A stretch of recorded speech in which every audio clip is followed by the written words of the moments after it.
Hello and welcome back to the Sabbath Show. Today we're doing the Everton Leeds talking points. We come away with the win, a big win, a 6-pointer, which, obviously has some big repercussions for both sides in terms of staying alive in this relegation race, or this relegation battle. Coming into this game, there were some selection decisions that were questioned by Everton fans, but overall those players that we, backed in to get the job done, delivered. I think if we sum this game up, a lot of bad quality going into the final third, hence the reason why the only goal that was scored wasn't exactly one that was drawn up out the textbook, but we were definitely the side more in command. There was a lot of space to run into and advance the play. We weren't as congested as we have been when we've come up against much better opponents. Obviously, we talk about Goodison having such a big influence on the result of games that, pan out over there. But it seemed like this crowd, once again, was willing the ball into the back of the net. Sort of gives me similar vibes to that DCL goal against Palace last year. Sometimes, it's just a bit of sorcery and witchcraft that seems to be lingering at Goodison that wills the ball into the back of the net. And once again, it was on this occasion that we were the recipients of some good luck. We talk about Seamus Coleman, definitely one of my players of the match. We'll talk about the other one later. But even if he didn't score the goal, he definitely deserves his props because Willy Gnonto, he could not, operate the way he has been able to in recent weeks. Basically the whole game, or the hour he was on him, he was absolutely hampering him. I think Sean Dyche's system really caters to Seamus Coleman, a guy for his age who doesn't have as much pace left in him against someone that, is much more energetic and lively.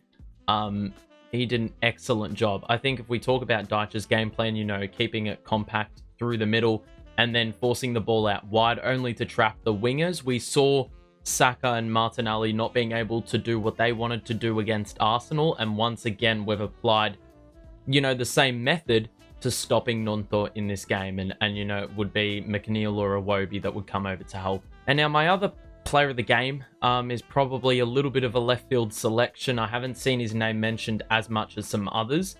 Abdoulaye Doucouré was excellent today.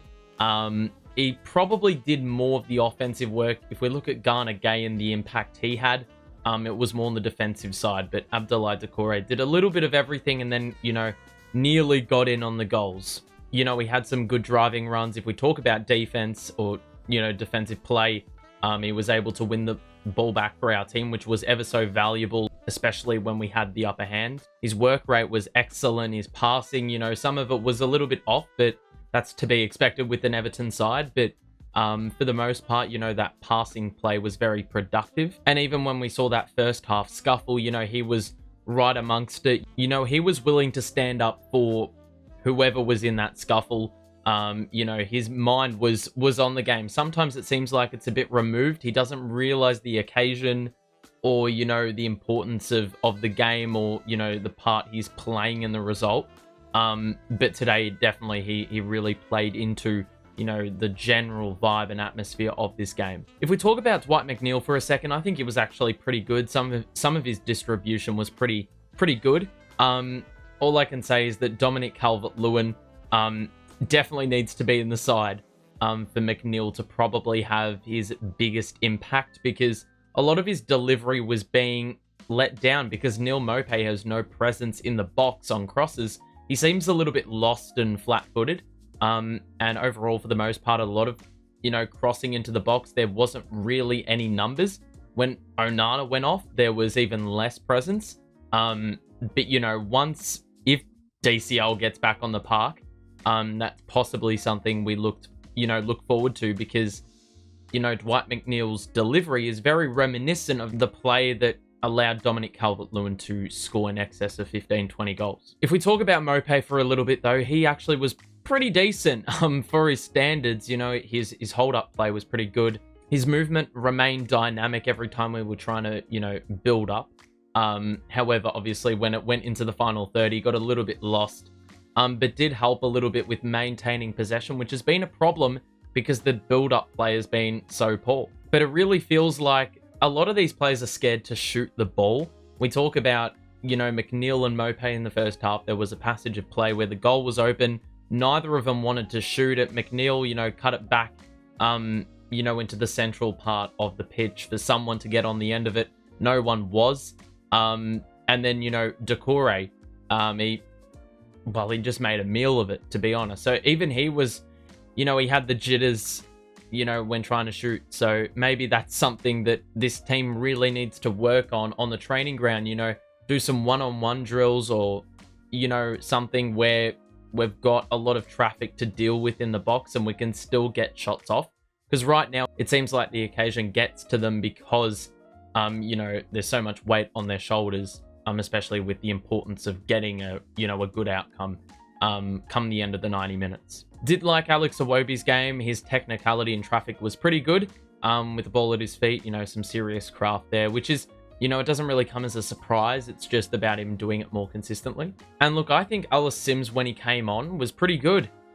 His hold-up play was pretty good in that pass to Decore. I mean, some pretty good peripheral vision to be able to spot him running, especially when he had his back turned.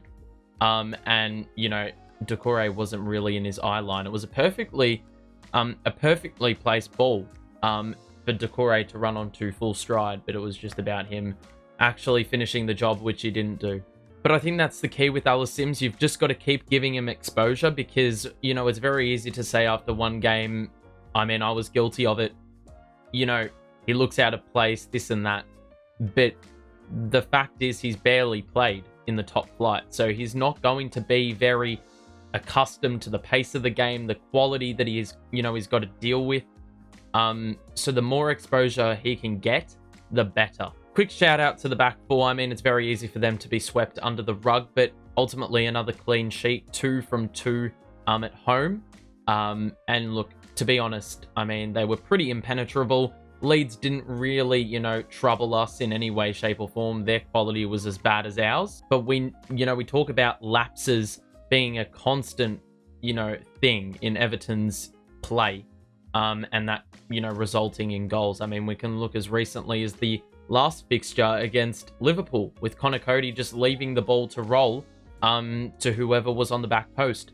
So it's good that today, we had opportunities in the first half. We had chances in the second half. It would be very easy for us to, let ourselves down because of one incompetent lapse that was completely avoidable. Overall, a big win, 2 from 2. We look, ahead to Aston Villa. That's a very big game as well. I mean, every game is important. Sean Dyche constantly stresses that. But the important thing is we keep the momentum going. We can't afford to be complacent. We have to remain focused, irrespective of the lineup we put out. Much like today, where, things were dire. We had Mope up front, who's been pretty useless, if we're going to be truthful. But, irrespective of who we put out there, that starting 11, they all need to deliver. It's a non-negotiable, especially with the perilous situation we're in. Fingers crossed for Amadou Onana as well. Came off with what is said to be a knee injury. Hopefully that isn't too long of a layoff if it is. But regardless, he's such an integral part to our midfield and how we're able to potentially not get slaughtered in the midfield. He's a big part of ensuring that, we remain stable and keep the opposition's hands full in terms of having to deal with what we have to give. All right, that'll do it. Thank you for tuning in. If you want to tune in for more talking points, make sure to subscribe. We do it after every single game the following day if you're in England, or basically the evening of the same day if you're in Australia. I don't really know how it works out. It's different everywhere. I'm not going to bother, but you get the idea. Make sure to drop a like on the way out, and we will see you soon, hopefully following another win. Have a good one.